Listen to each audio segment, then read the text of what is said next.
Assalamualaikum warahmatullahi wabarakatuh. Saya Sania Salsabila dengan NIM 1201422082. Di sini saya akan mereview sebuah buku yang berjudul Muamalah Milenial dengan penulis Nur Izzati SEME dan Naurid Muhammad Rifai Ilyasa Shum dengan nomor ISBN yaitu 9786234214826. Di sini saya akan mereview per babnya. Bab 1.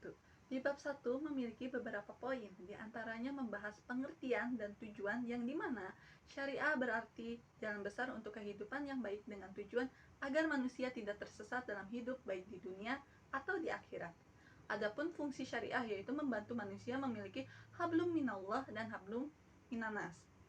Juga menjelaskan pengertian muamalah. Menurut istilah syariah Islam yaitu suatu kegiatan yang mengatur hal-hal yang berhubungan dengan kegiatan sesama umat manusia sesuai ajaran agama Islam. Selanjutnya ada pembahasan mengenai ijtihad, ijma, qiyas, dan mujtahidin. Bab 2. Di bab ini membahas 6 poin, diantaranya pembagian dan jenis muamalah.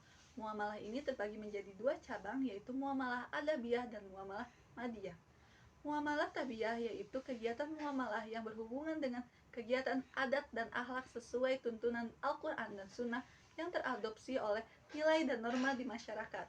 Sedangkan muamalah madiyah yaitu hukum Islam yang mengatur aspek hubungan sosial manusia dengan kebendaan seperti jual beli, utang piutang, kerjasama bisnis, sewa menyewa, keuangan, halal haram, syubhat, dan kemudorotan.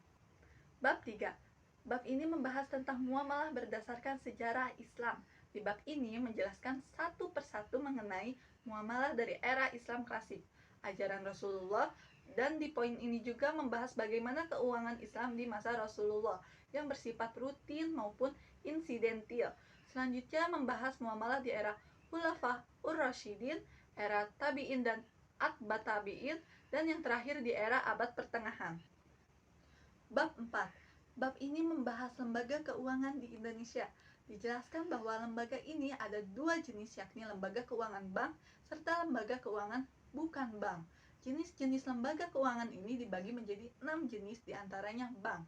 Lembaga ini terdiri dari beberapa jenis bank. Yang pertama ada bank sentral, contohnya Bank Indonesia yang bersifat independen. Yang kedua bank umum seperti BRI, BNI, Bank Mandiri, BRI Syariah, dan sebagainya.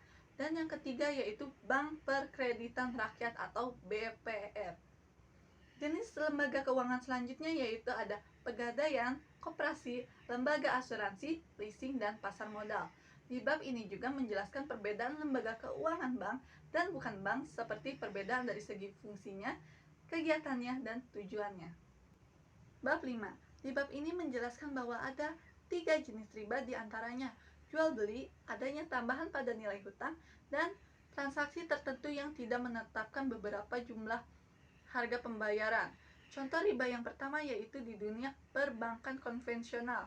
Contoh yang kedua ada pegadaian. Selanjutnya ada kredit jual beli, leasing, jual beli online, kartu kredit, dan hadiah saat bayar piutang.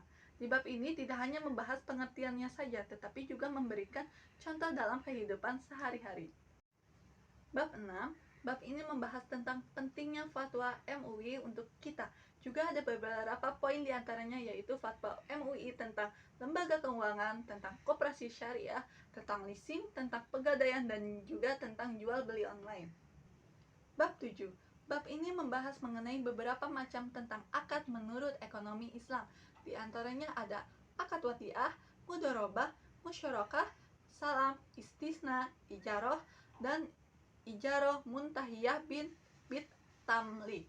Materi ini juga menjelaskan secara rinci satu persatu jenis akadnya dari pengertian, rukun akad, syarat akad, bentuk-bentuk akad, juga skemanya yang memang sesuai dengan jenis akadnya. Di dalam pembahasan ini juga diberikan contoh serta perbandingan perbedaan dengan akad lainnya. Bab 8. Di bab terakhir ini membahas tentang perbedaan pendapat mazhab, yaitu Imam Hanifi, Imam Maliki, Imam Syafi'i, dan Imam Hambali dalam melakukan jual beli, mudharabah, riba, ijaroh, syirkah, doman, hiwalah, taflis, dan haji. yang terdapat sah atau tidaknya, diperbolehkan atau tidaknya, dan haram atau tidaknya dalam suatu pendapat yang berbeda tergantung jenis muamalahnya. Untuk kekurangan buku ini yaitu ada beberapa penulisan yang masih typo dan juga ada pembahasan yang sedikit bertele-tele atau selalu diulangin, sehingga saya sebagai pembaca sedikit bosan. Dan untuk kelebihan buku ini yaitu bahasanya yang sederhana dan mudah dipahami. Dan untuk kesimpulannya yaitu buku ini dengan ajakan kepada generasi milenial untuk terus belajar, mengamalkan, dan menyebarkan nilai-nilai muamalah Islam. Dengan bekal literasi syariah yang kuat, milenial diharapkan dapat menciptakan perubahan positif dalam masyarakat. Sekian dari saya. Wassalamualaikum warahmatullahi wabarakatuh.